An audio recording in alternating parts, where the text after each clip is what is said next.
আজকে শুভ দুপুর বন্ধুরা, সুজাতাস ব্লগে আবার স্বাগত। আজকে জামাই ষষ্ঠী, তো দেখো আমার বর খেতে বসে গেছে, মা রান্না করেছে। কেমন হয়েছে রান্না?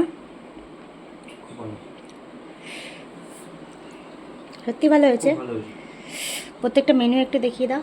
এই দেখো ভাত, 5 রকমের ভাজা আছে, মাছের মাথা দিয়ে ডাল হয়েছে, ফুলকপি দিয়ে আলু দিয়ে মাছের তরকারি হয়েছে, মাংস হয়েছে, চাটনি হয়েছে, মিষ্টি আছে, দই আছে।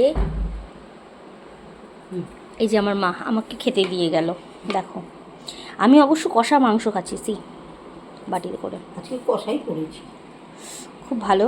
আজকে সব রেসিপি ভালো হয়েছে। কেমন হয়েছে আরেকবার বলে দাও। খুব সুন্দর, টেস্টি টেস্টি।